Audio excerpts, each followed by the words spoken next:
Welcome to Demolish Doctrine, the beginning of the end of religions. Today's repeat guests, welcome back, gentlemen. Big Mac, MacAHuman, and BigZebra.com. Thank you very much, gentlemen, for making it once again. Happy to be here. Great to be here. So, Steve, you said you had a thing. Yes, Richard, just before the show went live, you mentioned how you're very technically inclined, and you said you've read a lot about sling load theory. And I have to ask, Richard, what is sling load theory? Well, sling means some kind of a strap or lanyard device, like you put your arm in a sling, right? Mm-hmm. So it's got two support structures and then a loop under that, right? Just like an arm sling would. But you might use it for, I don't know, transporting a live whale under a helicopter to your local aquarium. Like that's how SeaWorld moves stuff around. That's just too darn big and clumsy you can't just throw a whale on the back of a flatbed. It'll kill the whale.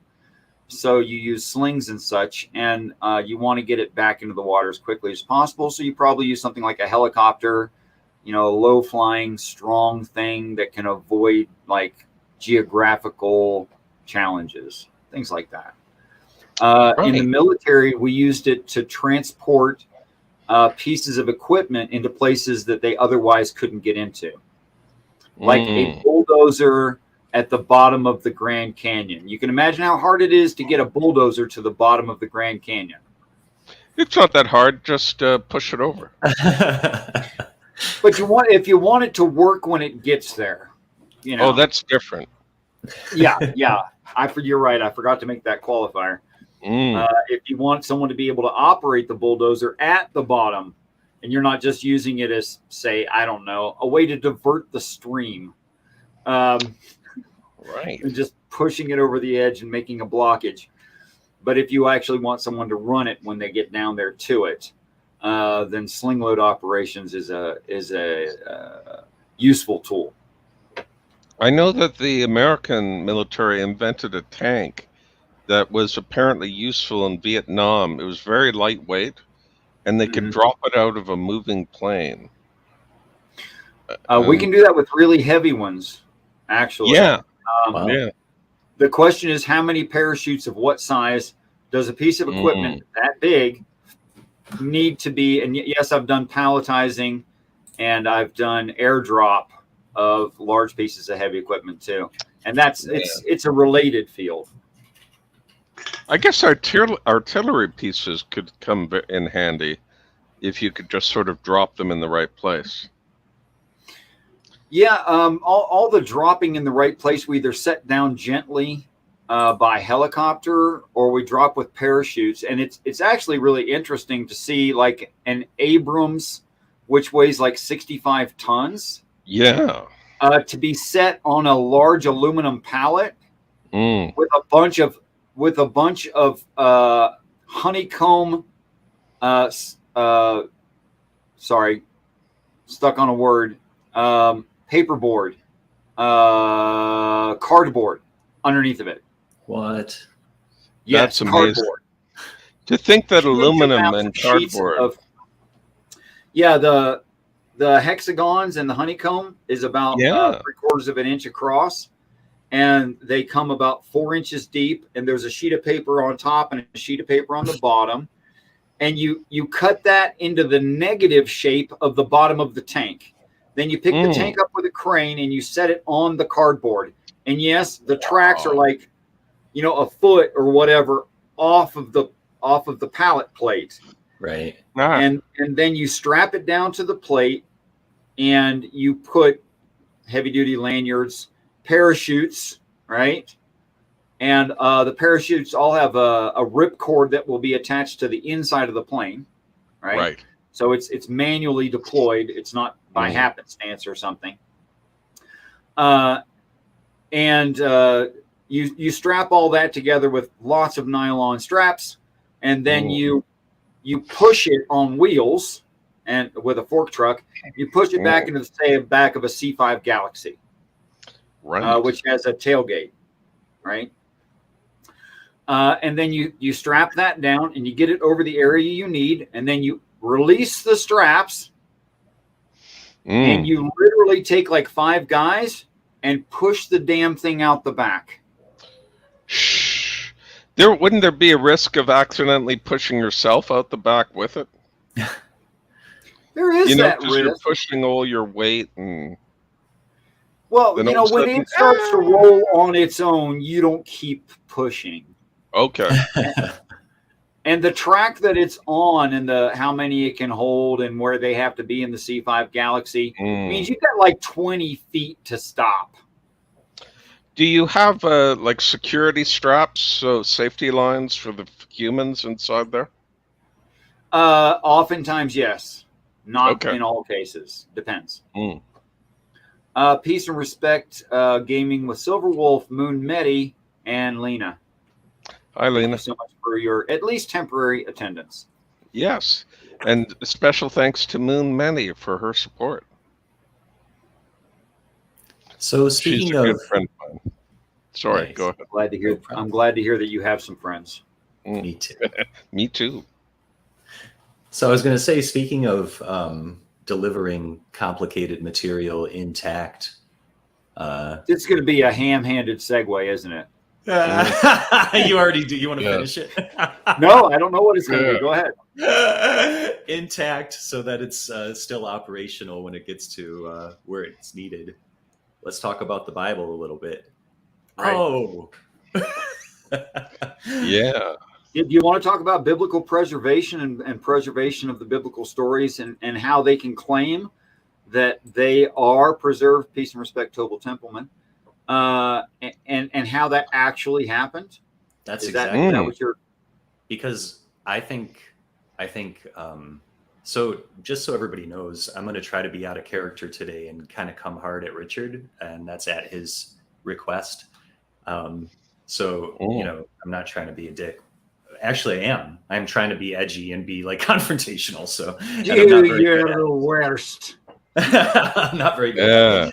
Yeah. But it's it seems inherent in your claims that quite the opposite's true, and that scriptural stories have almost never been understood for what they really are, and have actually done the opposite and misled humanity and corrupted humanity and at least caused some suffering.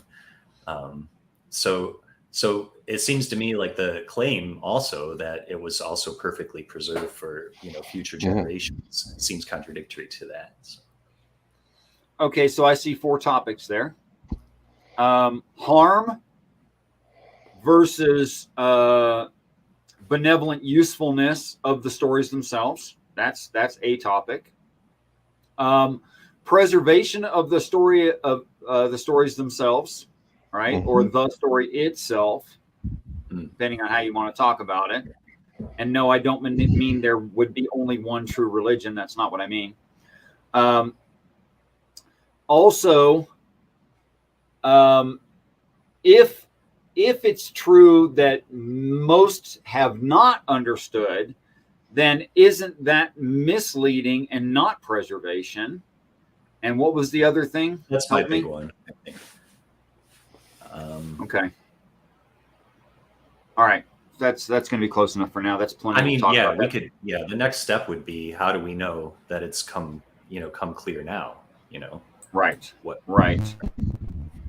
Yeah. The other step is how would you know the difference?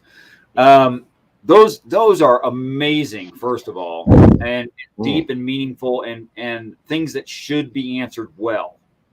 Now, I'm going to answer them. I can't promise you I'll answer them well. Here's how I think they were preserved, because that's my fundamental claim.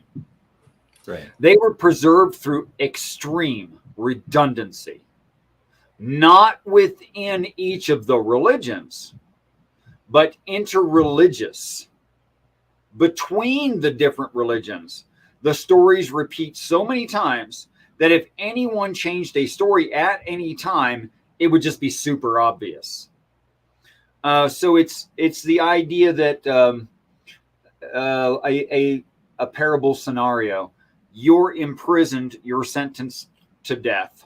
You want your true love to receive a letter from you.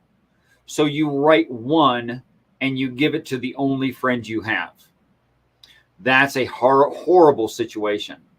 However, if unannounced to your multiple friends, you can give several of them a copy, all of them thinking they're the only one. Anyone changes anything and your lover will know. Like, it'd just be super obvious, because you'd have 19 things that match and one that don't, and these 19 other things that match and this one that doesn't. So the one would stand out like a sore thumb every time. You can't change it.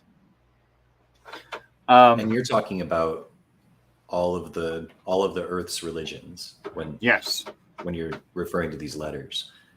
Like, for instance, if the story of David and Goliath and or Anges and or the Earth Kachina and or Zeus, Zeus, Heracles, and Apollo. Sorry, these stories are all the same to me. It's hard for me to keep the names straight. If you changed anything there, and say one of them indicated that the giant thing that becomes obvious is the 6th character instead of the 5th character, well, that makes it a different planet. And so it has to always be the 5th thing away from the central. It has to be. It can't be something else. Because the chemistry for the ignition of Jupiter exists. That's fine. But what's the next one out? Because I don't care what the next planet out, the gas giant after Jupiter. Saturn. The gases, what's that? I said Saturn. Zebra. Saturn. Okay, good. I have a confirmation of 2. Good. So the chemistry in the moons and the gaseous atmosphere of the gas giant Saturn just could not result in its ignition. It wouldn't work. Now, do all the stories say it's the 5th character out? Yeah, they do. It's that specific. So you could not change the smallest of details, and by preservation, that's what I mean. Lena needs us to back up a little bit. Zebra and I are familiar with this part of the story, or your interpretation, but a few rules from Old and New Testament, Lena. It's an evil nation, not a believing nation, that needs a sign. That is, the signs are for those who are non-believers. Non-believers do not accept spiritual signs. They want physical signs. The physical signs to be performed by the ancestors would be physically knowable. Like, you would see them, taste them, smell them. You would know that they exist. And that's why they're evidence, because it's not like immaterial constructs or something difficult like that. It's real simple, easy stuff. So the story of David and Goliath, which I see as being the same as the story. I'll just tell you directly what a non-believer should be looking. First of all, don't take people's words for things. However, you have to take your own experience. If you don't accept your own experience, well, then that's some form of mental illness in whatever culture a person exists in. So people do accept their own experience as it happens. Here's the things that we will see, from what I understand these stories are telling, and in the order that we will see them. I can discuss in great depth the physics behind this, but let's not discuss the physics yet. Let's just talk about the overview so that you have the overview of the idea. Okay. A large comet is energetically charged, circles around our sun, impacts the planet Mercury, dislodges Mercury, also called Mercury in one of the religious stories, also called Apollo in one of the religious stories, also called David in one of the religious stories. also called Hermes, or maybe not Hermes. Anyway, so Yeah, all that's these the different Roman stories, name for or Hermes, the Greek the name planet for Mercury. But the story is literally talking about the planet, and where David runs to the giant being the fifth character out, past two armies or the asteroid belts, is I can say it in all the different stories too, is the planet Jupiter. Now, the words and descriptors of the fifth character out, which is representative of Jupiter, it always says certain things about him. That he has something made of iron, he has something made of steel, he has something made of brass, which is really beautiful to look at, and he has a great furnace, and these are parts of the story in the development of the weapons that he's carrying. Sometimes the furnace is a shield. I have to correct myself on that. But this big round object, that's how furnaces were built back then. And it's part of the story that he becomes the light of the lightning bolt of Zeus. It's part of the story that becomes obvious at a distance. That's what the word Gath means. In the case of Goliath. But everything is in order that we would see Jupiter lit on fire. Okay. So a comet breaks into 6 parts. 5 parts hit the planet Mercury, dislodging it. 1 part misses. That piece of it is sucked into our atmosphere. It poisons some sea or ocean, some large body of water. After that, we see the ignition of Jupiter, which is in the biblical story called the face of God. No man has seen the bright and shining, flaming face of God.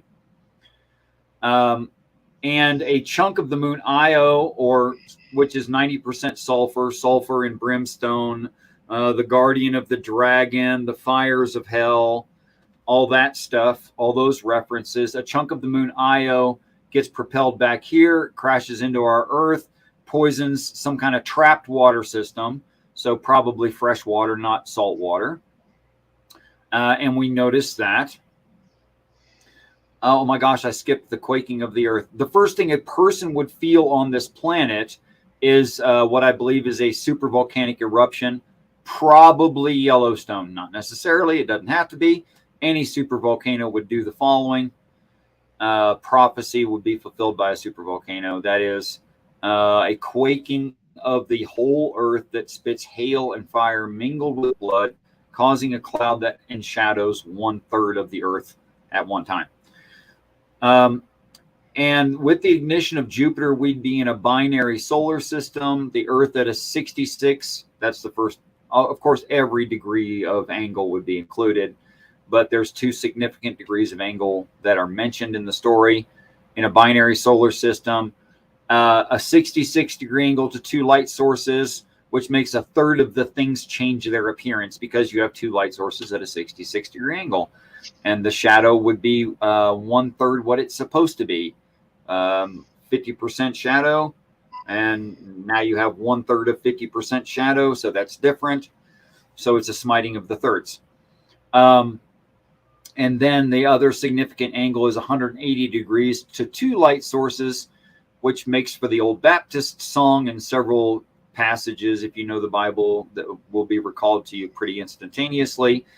I saw the light, no more darkness, no more night. The earth was filled with God's holy light. Praise the Lord, I saw the light. And there will be no more darkness. Mankind will not experience darkness. And the world will be filled with his glory. And expressions like that. Oh, sorry, I thought you were done. Technically, though, there would be times when the earth would be on the opposite side of the sun from Jupiter. That's also true. So we would still have night. Yes, people will again have night in about 6 months, or about 4.5 months. Something like that. Yeah. But the whole thing only lasts 7 rotations. 7 years. And then 7 years, seven rotations around the sun. Mm-hmm.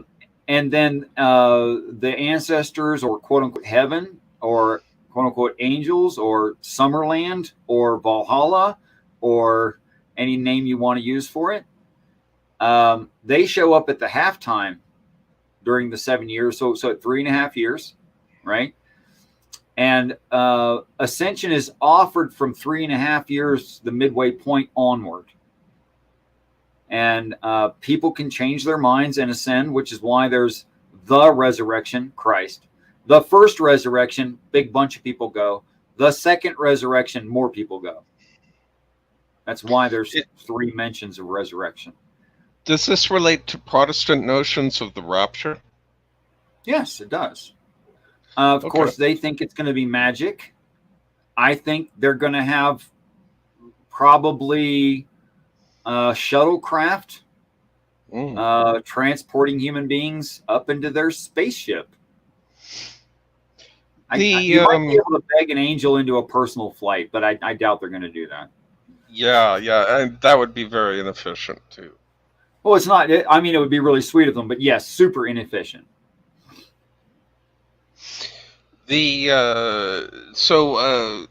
thing is that after this initial supervolcano, we'd probably have crop failure.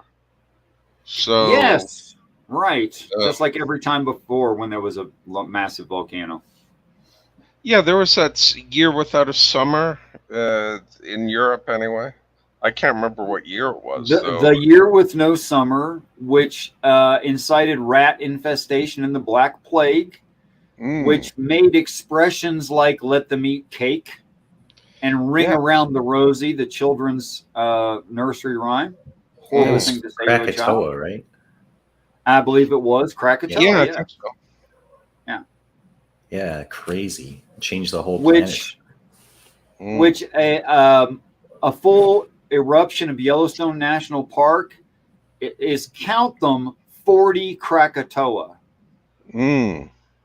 Or 200 Mount St. Helenses. Right. Hell, we had enough trouble with volcanoes recently in Iceland, where it cut off air travel to Europe and that sort of thing.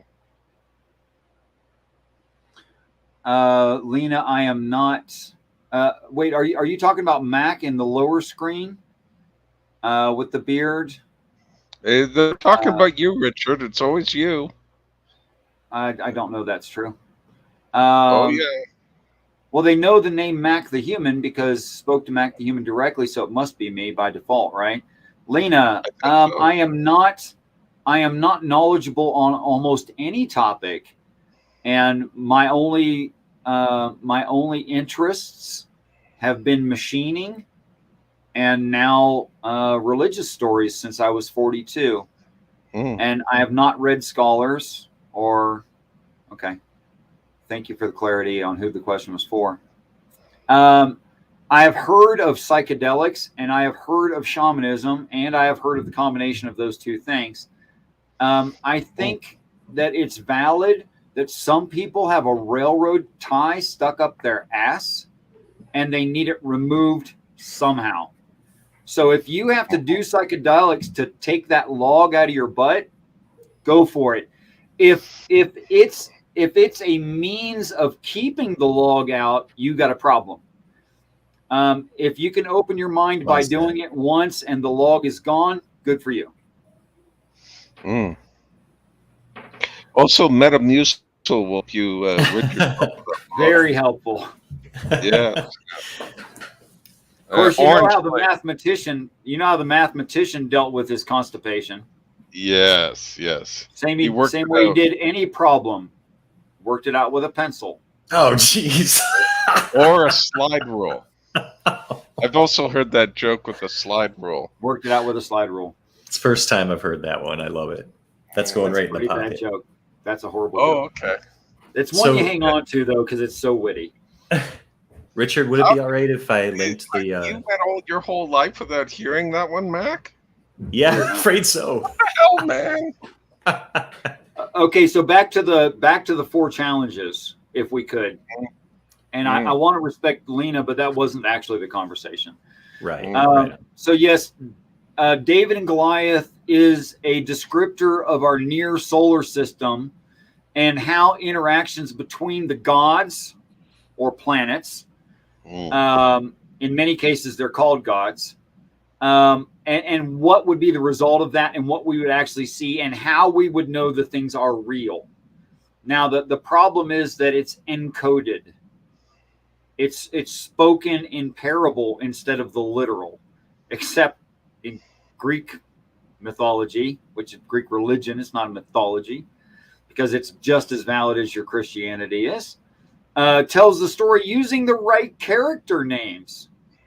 And it gets kind of ridiculous, actually, because of the story of Angus and the similarity between the story of Angus and the planet Jupiter. Galileo named the moons after the correct characters. Because Galileo looked at the planet and saw it for the first time up close and went, holy crap, this reminds me of that ancient religion story. Now that's bullshit, but I'm going to name them that just for fun. And then he appropriately named them. What were their names again? Well, the Cyclops with the red eye in his forehead, i.e. the great red eye in Jupiter. Yeah. The beautiful woman that he keeps, which is very important to the story and a favorite of Zeus or the sun, is a woman named Io. So he names the brassy looking moon, which is volcanic. He didn't know it was volcanically active, but it's electrically and volcanically active, and it's 90% yellow sulfur. He named it Io. That's the right name for that character. And I don't even know when we started calling Mercury Mercury. But that's also, again, the right name for that character. That the planet is the person. So if I say die tomorrow, let it not be so. But if I die tomorrow, have I sort of missed the boat of being, will there be a resurrection of even zebras like me? Yeah, well, there is a percentage of animals sampling that go onto the ark. That is ark as in Ark of the Covenant, meaning the thing that completes the contract. That's what ark and covenant mean. The container that completes the contract is the Ark of the Covenant. Also, it's not boat made out of gopher wood. The idea of gopher is the idea of a permanent housing, and ark means container. So it's not a boat of gopher wood. It's an ark where you are permanently housed, a container of permanent housing. That's how it should come out in the English. It doesn't, sorry. And that, of course, is heaven. Heaven's the only permanent house, according to the story. Yeah, but what about all the dead folk? Do they still get resurrected? I'm getting to that. Oh, sorry. Okay. But you did ask about animals, so I thought I'd answer that first. Yeah. As for humans that have perished, just like I believe our technology is very close to the point now where we can accurately replicate a human being. And I think that there's a lot more to do with nature than nurture, that you are more genetically what you are than you are experientially what you are. And that you can be recreated with the correct information. That is to say, genetic information. Now, just like genetic Eve and genetic Adam, who did not know each other and did not have sex together, because they were really far apart in geography and time. Just like we can track every living being back to those two human beings, no matter what, homo something. We can track everyone back here. That's because we ourselves are all related. Now, what does that mean? That means no human genetics since genetic Adam and genetic Eve has been lost. Which is why you can have 23andMe, etc. because all the information is still here for everyone. So the apparent intent is to take women who have plenty of eggs, a lot more than 480 that they would use in menstrual cycles in a lifetime on this earth. They have many, many more than that. And recreate the past population of this planet into our heaven. That is, give them a body. The same body they had in the first place.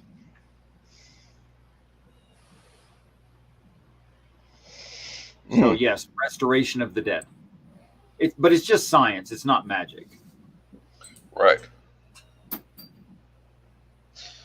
The so we can look forward to the resurrection of the dead, and maybe even some new life as well, in the sense of the people who are taken on board will be able to reproduce. That's exactly right. And it speaks to that as well, especially in the Christian story. It says to subdue the land and populate it. That is, it's basically empty, right? That means have children.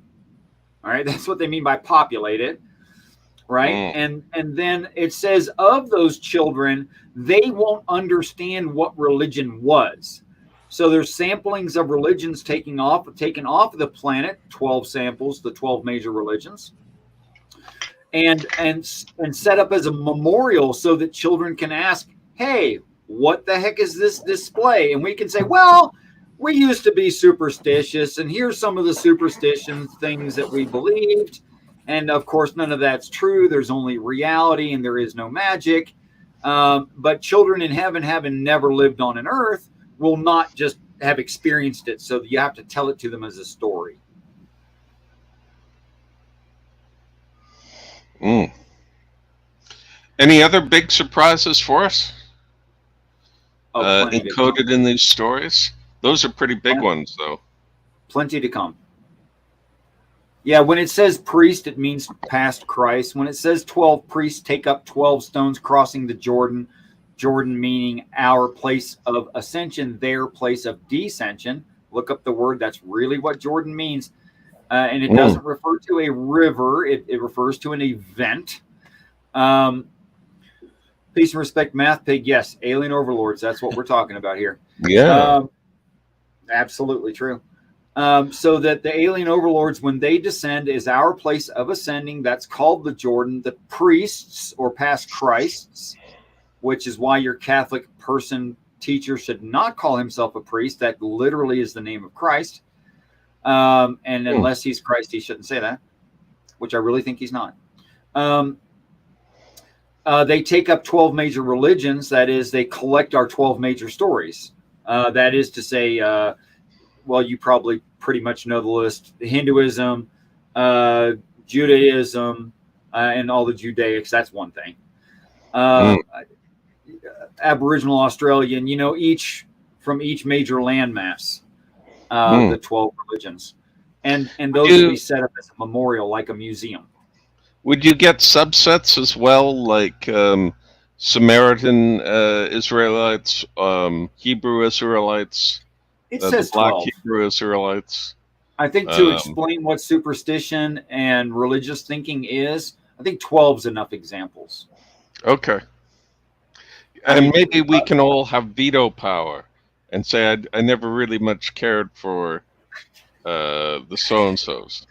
It looks like religious story is given to each society as they become organized and gregarian enough. Gregarian? Yep. Gregarian enough that they aren't constantly searching for food and they have a few hours to sit down together. But then by then they have social standards and structures and value systems. The story is given to them in such a way as to be complicit with what they already believe is true, so that they can remember and hold the stories as being true. They don't just throw them away. And as those stories are given, agreeing with those already set social standards, there are then different quote unquote religions. And because I'm not Aboriginal Australian and I know very little about how they think and feel about things, if you tell me the Aboriginal Dreamtime stories, my most likely answer is going to be, well, they've never heard of God. Well, no, that's not what it's saying. That's my misunderstanding of their culture, which is like, no kidding, you don't understand their culture. Peace and respect, Wild Hearts PP. Hey. Okay, so we've done preservation and we've done dissemination, and one of the reasons, Mac, that I think that this story has an intended reader, and I mean all of the stories have an intended reader, is because if there's not an intended reader, then there are different religions. Okay. But if they all agree, it's like setting up, it's like plowing the field. First of all, by the time you reach this point in time in technology and resources, use of resources, let's call that efficiency, I guess. You end up with something about 8 billion people, which in genetic combinations, there's 4 of each of you. Okay. There's only about 2 billion genetic combinations of human genome. Couldn't they be much more than that? Oh, of course, you have to have a similarity in the sense of you can't have variations where someone doesn't have a liver, but you can. I thought you could have plenty of variations. In viable animals that are Homo sapiens sapien, you can have about 2 billion combinations. That's just how the math works out. Yeah, but that would mean we'd have 2 billion people and two sets. Let me just quickly prove that this is true. Okay. When Maury Povich does a genetic test to see if that piece of crap guy is the dad, they always read the results as, well, it's 99.999%. Why is it not 100%? Oh, I know why. Because 4 of that guy on the planet. That's why. No, it's because they're not testing the entire genome. They're testing areas which can be highly individualistic, but it's not because they're only. But you could have the same genome in the 12 areas they target. Yes, that's true. And maybe that's not a great example. Okie dokie. But anyway, you're saying that there'll be 2 billion, at least 2 billion expressions of the human genome. I think of viable expressions, the number is something about 2 billion people. So that's why we made up the term doppelganger. Yes. But because you're like of different ages, of different scars, of different mental attitudes, whatever like that, all the variables can be different, but genetically the same. If I can tell a brilliant joke, sure. But I'm not the stand-up comedian this guy is, but I'll do my best. It turns out in Germany they have this word doppelganger. It's for someone who looks like you, could be you, but isn't you. Is that like a problem over there? Okay. Now you've heard it. Now please continue with the serious stuff. Well, is it? Well, it's just anyway. I didn't tell it well. Maybe I'd have said, is that like a problem over there or something? That might have been funnier. But anyway. When I heard it, joke. Well, this comedian is talking about the word doppelganger, which is a word from Germany, where you have some strange thing that looks a lot like you but isn't you, and it's wandering around, maybe pretending to be you, and then he suggests that might be a real problem over in Germany. Oh, I get it. Like it's only on one part of the earth. That's the joke. Yeah, yeah. Oh, It's okay. Anyway, So the comedian understood it. It's actually everywhere throughout the human population. It's not just in Germany, and that's the joke. Okay, now I get it. All right. So when I first heard about doppelgangers, it was in the context of sort of like a ghost story.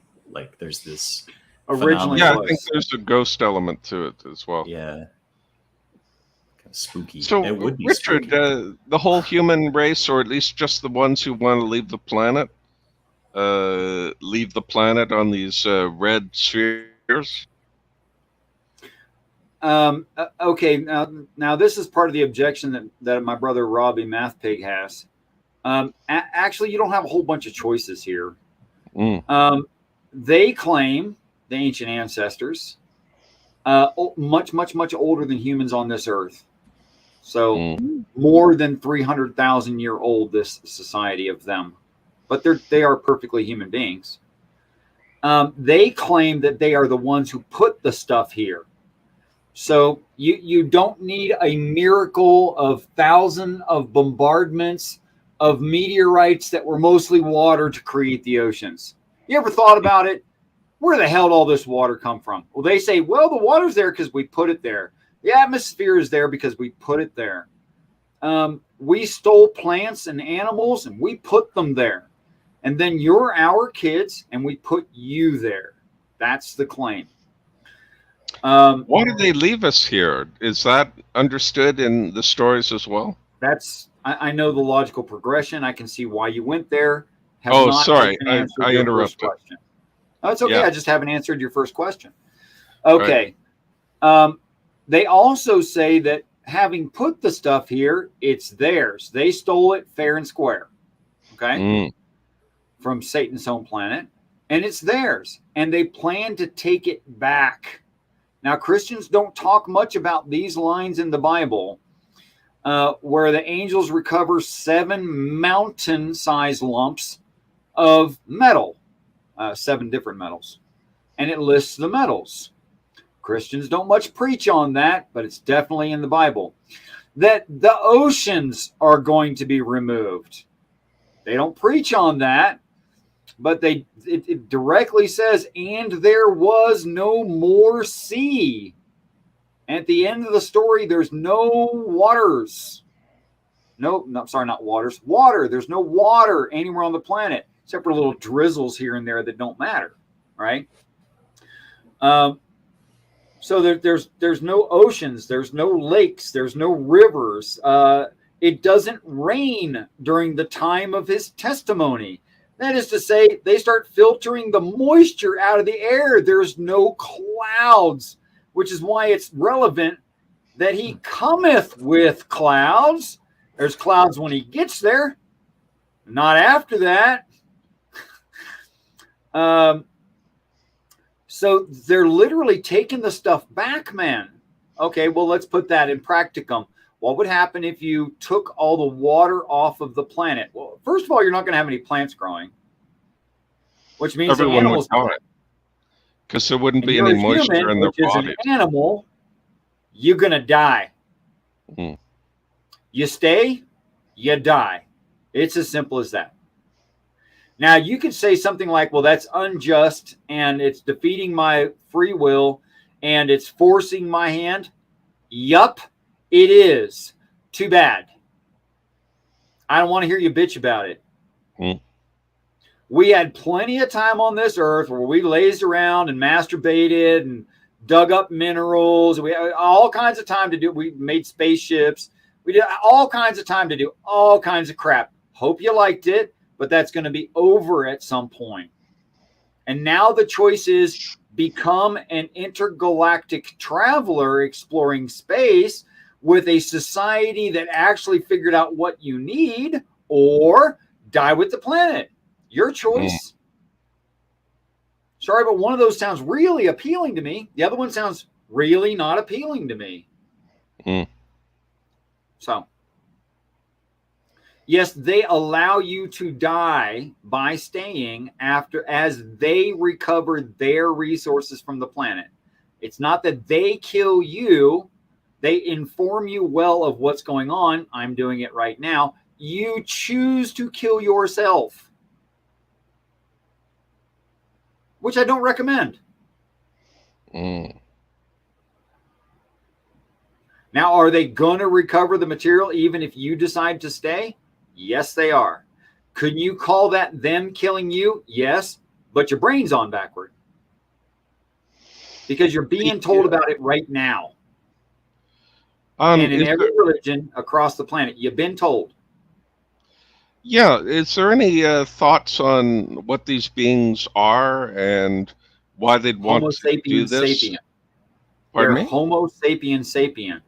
That is to say, they're human being, which is naturally inclined to be speciesistic and want to reproduce itself. Mm-hmm. Well, that's what they did. The angels reproduced themselves. That's us. And the Christians ignore this. We are made a little lower than angels. Well, not physically lower. That's not the point. Not in like geography lower. That doesn't matter. We are genetically lower. And now, recently, we say within the last 50 years or less, we've discovered because of genome and ENCODE projects that you are creating genetic material passed on to cells in your body. We have been creating genetic material passed on to our offspring that simply doesn't do a thing. Mm. It doesn't code. It's not active. No, I'm not talking about epigenetics. I'm talking about stuff that we found that does nothing right now. That it is there, it is available, it is locked. We don't use it.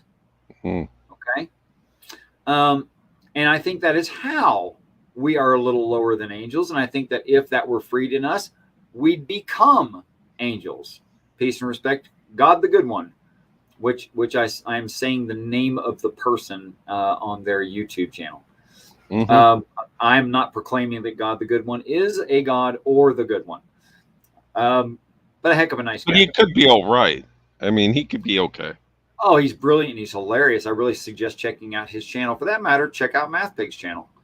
But God the Good One mostly does commentary and comedy. I'll look him up right now. Yeah, you'd like him. He's a comedian. Okay, so the offer is they prepared an M-zone planet by dumping a bunch of stuff here in the right order, in the right amounts. And then eventually they put their own kids there. And the kids get to stay there until they like thoroughly have forgotten where the hell they come from. And they've scientifically advanced in technology to the point that they are almost ready to accept space travel. And then they come back and they say, look, hey, we're space travelers. Want to go? Your choice. Mm. But they're going to take their crap back.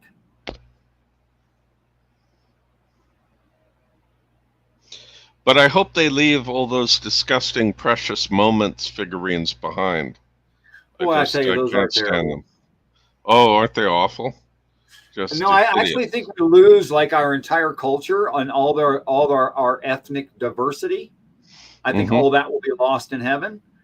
I think you can tell whether or not an angel lived on an earth by how ethnically not diverse they are. What would be the default setting? Would we, the average human ethnic group would probably look like maybe like Southern Brazilian. Okay. Probably something like that.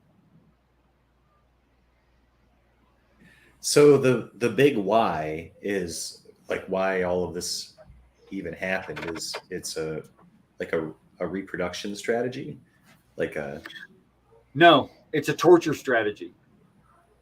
We are here to suffer on purpose because human nature continues into the angelic. The angels, once men on earth, still maintain they are humans. They do have human nature. to have a utopian society citing the failure Lucifer, you have to have some percentage of that population that understands what is premium and what is not, what is suffering, what is not, what is good, what is not. And in order to have that, they have to have the comparative. So a very small percentage of human beings in heaven, say probably less than 0.0001%, were living beings on an earth at some point. And they have their earth, which would only make up something probably close to 110 billion of them in their heaven. A very small percentage of their total heaven. Okay. Actually experienced suffering and disease and things like that. And they know what evil means in real ways. So that small percentage of them, which would have like ethnic diversity between them, which the others in heaven, 2 generations down the road, and we all figure out, oh, there's no such thing as racism. We're all just going to, do whatever. And we're all going to end up looking, southern to middle, I don't know, Portugal or something. That's what we're going to end up looking like. I'm sure that's what the majority of angels look like. So those with ethnic diversity, genetic separation in their physical appearance, would be the ones that lived on an earth. So you could look at an angel and just say, oh, you were born in heaven, you were probably born early in heaven, and you were probably born on an earth. You'd be able to tell pretty easily. And those that were peace and respect flow state, those who were born in earth would know what suffering is, and they would be able to tell the rest of the society, look, we need to avoid what you just said. That's a bad idea, and here's why. Like as soon as you say something like you're different from, yeah, boy, that's a bad idea, man. So it's a way to create an empathetic part of your utopic society, or that's what I think is true. Yeah. What about people not wanted on the voyage? Suppose a serial killer says, yeah, I want to send it into heaven. Want to send what? Well, suppose a serial killer wants to be beamed up and go on the journey with the rest of us. No problem. Why is that? Why would that be a problem? Maybe he'd want to kill people on the ship. I don't know. Or now that would be a problem. Okay. Yeah. A lot of people aren't going to like what I'm about to say. If you can kill someone, you have a mental problem. That mental problem originates in a physical brain problem. You have a physical brain problem. Physical brain problems that aren't injuries, which injuries can be healed, are birth defects. If it wasn't a disease or an injury, and disease causes injury, then it's a birth defect. The release of the human genome would be the dissolution of even present birth defects, never mind the possibility of future birth defects. In other words, in a perfected vessel, Hitler would no longer hate Jews. You see? Now, what's the rationale in keeping a past murderer who would never murder again out of a utopian society? What would be the purpose in doing that? Spite? That spite is a low thing, man. We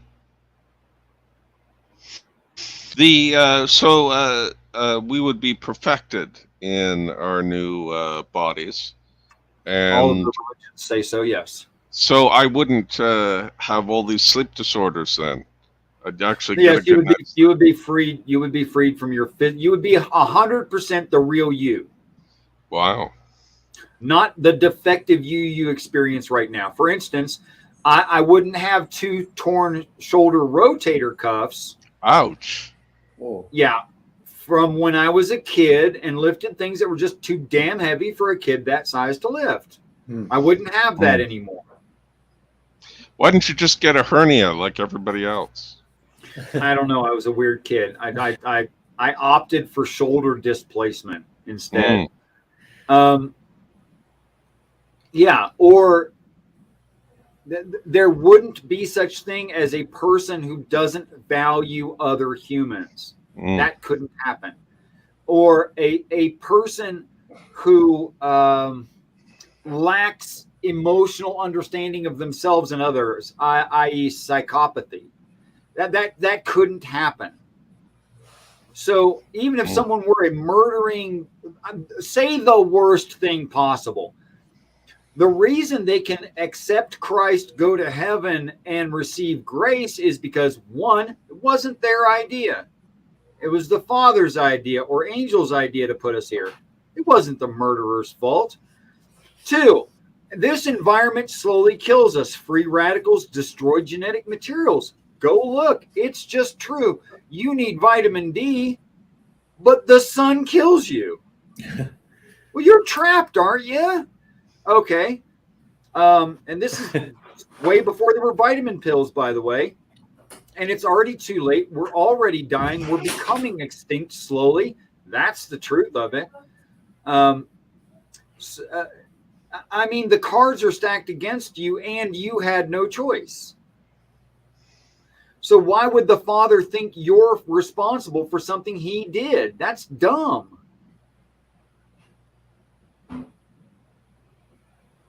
I.e., grace is not a gift, it's appropriate. Nowhere in the text does it say the grace of God is a gift. It's not. That's a Christian assumption. No, the grace of God, that is, you're a flawed idiot, is appropriate. It's not a gift. You deserve that grace.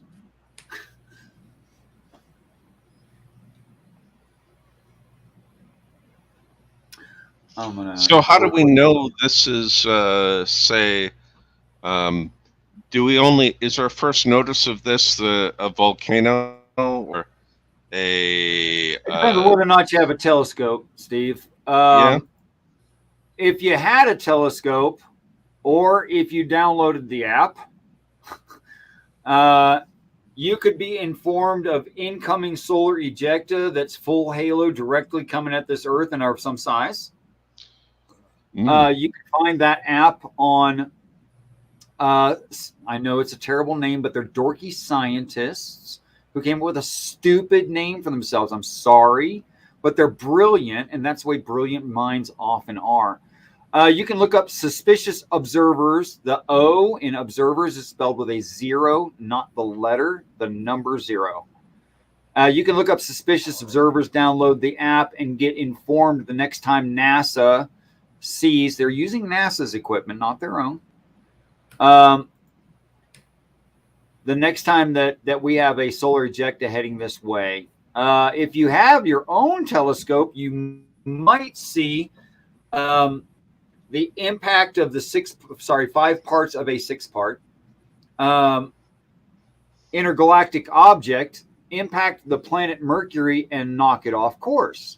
You could go and see that if you have the right equipment. Some people do. Then, of course, there's a big one coming at us today. I think it's actually about to hit a big solar ejecta. I just put the link for the Google Doc. Nice. An extremely literal, hyper literal. I shouldn't have said, because literal means literal. But so many people have claimed to do literal translations of the Bible. And they're not literal translations of the Bible. They're liars. There's presuppositions in them. And also, I will post for you. It's not a great paper because I'm not a person who writes papers all the time. I don't have a BA, BS, PH something or another. It's not me. I'm a heavy equipment operator. But it's a fairly decent paper by paper standards. And this is what I think is a necessary translation of David and Goliath is also in the chat now. And I think it doesn't take much religious comparative religious studies to see that David and Goliath in this reading frame is also Zeus, Hercules, and Angus, that story, or the planet Kachina of the Zuni Indian, or any of several other stories. But okay, what were you guys saying before I was so rude trying to attend to the side chat? What's this? Who's Angus? Take it away, Mac. You've mentioned this Angus a couple of times today. That's not familiar to me. Okay, the How do you word spell that? angel, being of light, Angus, light itself. Okay, that's what the word means. The character Angus is the fifth out from Zeus. So that mythology, that religion. He maintains the beautiful woman, the sulfur, the fire and brimstone thing. He maintains her. He's a cyclops, big red eye. Yeah, sure. He's got a great furnace. He makes the sword. He's got an iron hammer. I mean, it's the description of Goliath, just using slightly different objects, which would have the same aspects and coloration. Yeah, gotcha. So it's again the planet Jupiter, in my opinion. Right. Just never heard of that one before. Angus is not a popular story where David and Goliath is. Right. But along comes Hercules and breaks the chains of, I am never going to get these names right, Hermes, Apollo, whichever one it is, the planet Mercury. And I think it's Hermes. And Hermes, freed by Heracles or the comet, runs out to Angus, the Cyclops giant, and kills him. And he literally becomes the brightness, which is his name is a prophecy. He becomes the brightness of Zeus's lightning bolts, which makes Zeus's lightning bolt the idea of enlightenment, that Zeus forces enlightenment on you, and it strikes you like a lightning bolt to the head. That's the idea. And the face of God, or Angus, the light itself, is what causes the enlightenment. I see. Yeah. So it's figuratively spoken, but literally true. Yeah. So it's literal light. It's also figurative light too, though, and enlightenment. Yeah, because it's enlightenment. Yeah. Right.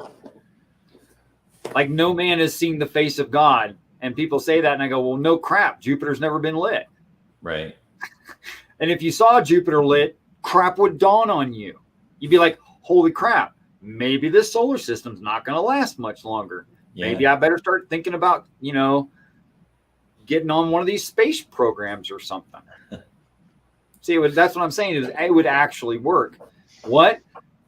Mercury lost its orbit, and now Jupiter's caught on fire? What the hell is going on around here? I want to leave. Good. That's why they're doing it, is so you'll want to leave. I think I'd want to leave. Yeah. Yeah. All right. Well, gentlemen, that's an hour. I gotta get on with the rest of my things. I feel like we just scraped the surface again, though. I was hoping we'd. I mean, it's always wrap up the depth of an idea. I'm sorry, man. This is religion. These ideas run deep. Yeah. But, I mean, any part of it we could have broken apart into 4 hours. We really could have. Yeah. No problem. Yeah, we skipped a stone today, but